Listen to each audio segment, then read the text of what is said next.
السلام علیکم۔ کبھی کبھی ہمارے ساتھ کچھ ایسا ہو جاتا ہے جو بالکل ہی سوچ سے ہٹ کر ہوتا ہے۔ میرے ساتھ بھی ایسا ہی ہوا۔ میں اپنے دیور کو اپنا مسیحا سمجھ بیٹھی۔ مجھے کیا معلوم تھا کہ اس کے بھولے بھالے چہرے کے پیچھے کون سا چہرہ چھپا ہوا ہے۔ لیکن جب تک اس کا اصل چہرہ میرے سامنے آیا بہت دیر ہو چکی تھی۔ سردیوں کے دن تھے۔ سردیوں کی بھی ایک الگ ہی خاص بات ہوتی ہے۔ انسان کے مزاج اور اس کی خواہشات میں یہ موسم بہت بڑی تبدیلی لاتا ہے۔ اس میں جذبات کی حدت اور ملن کی خواہش ہمیشہ بڑھ جایا کرتی ہے۔ میں بھی اپنے شوہر کی رفاقت میں سردیوں کی یہ طویل راتیں محبت بھری گزارنا چاہتی تھی، لیکن سب کچھ بدل کر رہ گیا۔ میرے دیور افضل نے ایک دوپہر مجھے اپنی دکان سے ایک لباس لا کر دیا جو تھیلے میں پوری طرح چھپا ہوا تھا۔ اسے کاغذ میں اس طرح لپیٹا گیا تھا کہ کچھ بھی نظر نہیں آ رہا تھا۔ افضل دوپہر کے کھانے کے لیے گھر لوٹ کر آتا تو میں نے حیرت سے اسے پوچھا کہ یہ کیا ہے، اتنا چھپا کر کیا لائے ہو؟ میری بات سن کر افضل کے چہرے پر مسکراہٹ آ گئی اور وہ کہنے لگا، بھابی میں آپ کے لیے خاص لباس لایا ہوں تاکہ آپ رات کو یہ لباس پہن کر میرے بھائی کے پاس جائیں۔ یہ میری دکان کا سب سے مہنگا اور قیمتی لباس ہے۔ افضل کی بات پر میں کچھ چونک گئی کیونکہ اس کی تو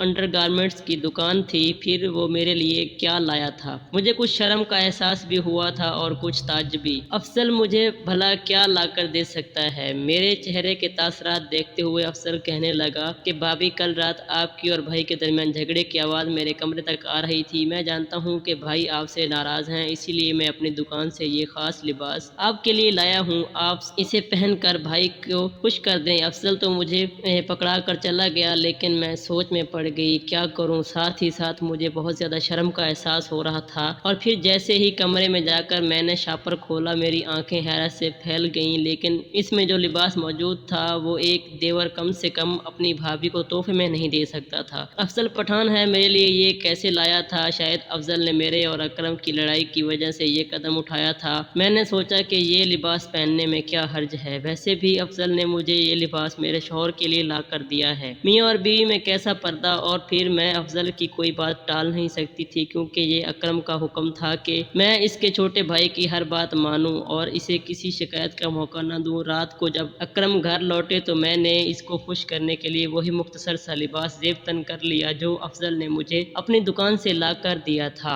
اکرم مجھ سے بے حد ناراض تھا، لیکن مجھے اپنے سامنے اس طرح دیکھ کر ان کا چہرہ کھل اٹھا۔ اکرم نے خوشی سے مجھے اپنے باہوں میں بھر لیا اور کہنے لگا، نیلا یہ اتنا خوبصورت لباس تمہیں کس نے لا کر دیا ہے؟ اس میں تو تم افسرہ معلوم ہو رہی ہو۔ اکرم کے سوال پر میری جان نکل گئی۔ میں انہیں کس منہ سے بتاتی کہ مجھے یہ لباس کسی اور نے نہیں بلکہ اس کے بھائی نے لا کر دیا ہے۔ افسر کی نیت کیسی ہو کیوں نہ ہو، لیکن اس کا مجھے یہ لباس لا کر دینا بالکل بھی مناسب عمل نہیں تھا۔ کم سے کم یہ بات میں اپنے شوہر کو تو کسی صورت نہیں بتا سکتی تھی، ورنہ پتہ نہیں وہ میرے بارے میں کیا سوچتے۔ اس لیے میں نے اکرم کی بات کا جواب دینے کی بجائے ان پر اپنی محبت نچھاور کرنا شروع کر دی۔ میں کسی بھی طرح اکرم کو منانا چاہتی تھی کیونکہ ان کی ناراضگی مجھے برداشت نہ ہوتی تھی۔ میرے جذبات کیا کے آگے وہ خود ہی اپنے سارے سوالوں کو بھول گئے اور انہیں یہ بھی یاد نہ رہا کہ وہ 2 دن سے مجھ سے کس طرح ناراض تھے اور میری شکل بھی دیکھنا نہیں چاہتے تھے۔ میرے دل ہی دل میں افضل کی شکر گزار تھی، ورنہ اکرم جب بھی مجھ سے ناراض ہوتے تو ایک ہفتے تک بات نہ کرتے، لیکن آج پہلی رات کا موڈ بہتر ہو گیا تھا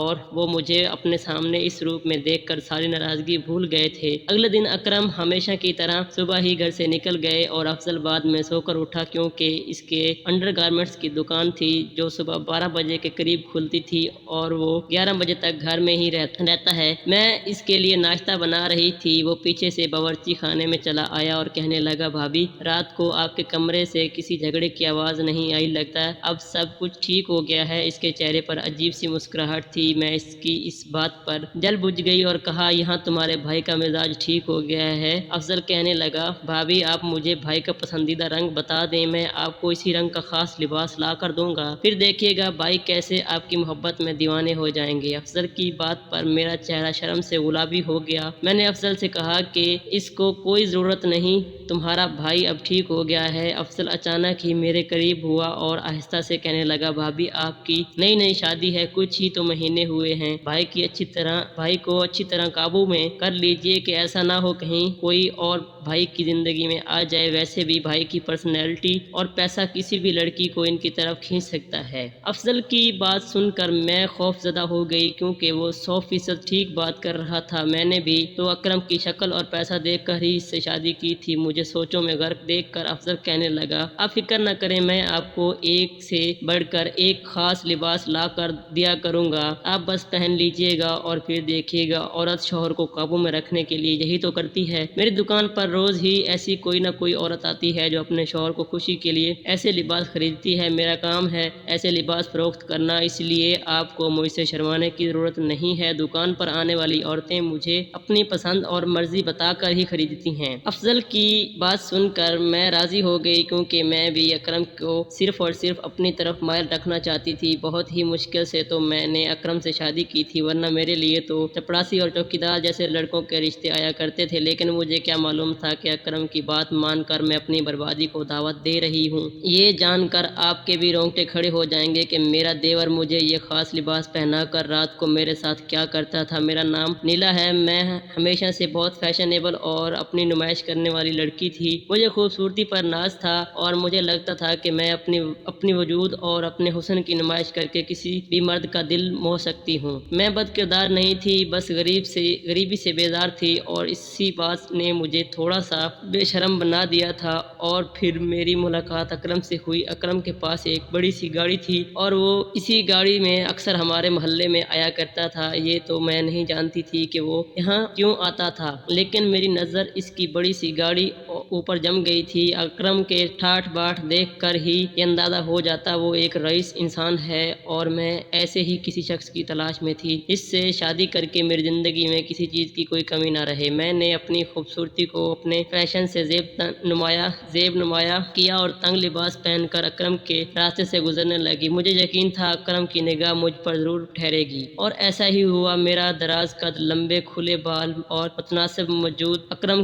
کو پگھلا گیا، اور اسے میری قربت کا ممتنی ہے۔ میں زیادہ وقت نہیں لگا، میں اپنے مقصد میں پوری طرح کامیاب رہی تھی، اور اس بات کی مجھے بہت خوشی تھی۔ اکرم اور میرا ملنا جلنا بڑھا تو مجھے ایک سے ایک جگہ لے جانے لگا، کبھی شاپنگ کراتا تو کبھی گھمانے لے جاتا۔ میری ماں کو یہ بات اچھی طرح معلوم تھی کہ میں اکرم کے ساتھ اپنے تعلقات بڑھا رہی ہوں، لیکن انہیں اس بات پر کوئی اعتراض نہیں تھا، کیونکہ ہم جیسے لوگوں کی یہ خواہش ہوتی ہے کہ بیٹیاں اچھے اور امیر گھرانوں میں جائیں۔ 2-3 مہینوں کی ملاقاتوں کے بعد اکرم نے مجھ سے تنہائی میں وقت گزارنے کی بات کی تو میں نے اسے سیدھا شادی کی بات کی۔ میں فیشنیبل ضرور تھی مگر بد کردار نہیں تھی۔ میری بات سن کر پہلے تو اکرم گڑبڑا گیا، لیکن پھر اس نے حامی بھر لی اور رشتہ بھیج دیا۔ اکرم کا چھوٹا بھائی افضل رشتہ لے کر آیا تھا، کیونکہ اکرم کا اس دنیا میں چھوٹے بھائی کے سوا اور کوئی نہیں تھا، مگر شادی کے لیے افضل نے کچھ عجیب و غریب شرط رکھی تھی۔ افضل کا کہنا تھا کہ وہ لوگ شادی بالکل سادگی اور خاموشی سے کرنا چاہتے ہیں، کیونکہ ان کے پیسے کی وجہ سے ان کے بہت سارے دشمن ہیں اور کسی کو بھی ان کی خوشیاں برداشت نہیں ہوتی۔ میری اماں کو کیا مسئلہ ہو سکتا تھا، ہمارے پاس خود بھی شادی کے لیے پیسے نہیں تھے، اماں نے بھی مجھے خالی ہاتھ رخصت کر دیا۔ میری شادی ہو کر ایک بڑے سے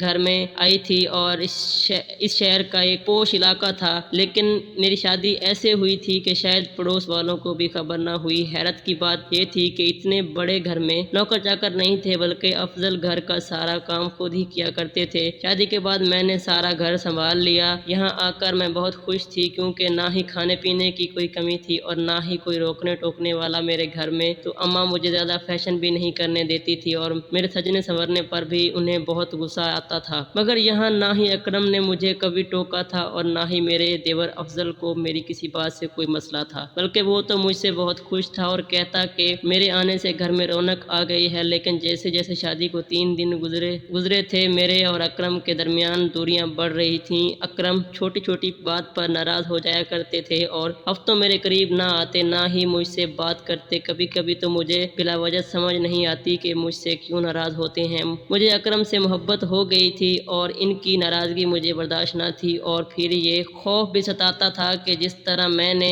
ان سے شادی کی ہے، اسی طرح کوئی اور بھی ان کی زندگی میں آ سکتی ہے۔ افضل بھی مجھے اکثر یہی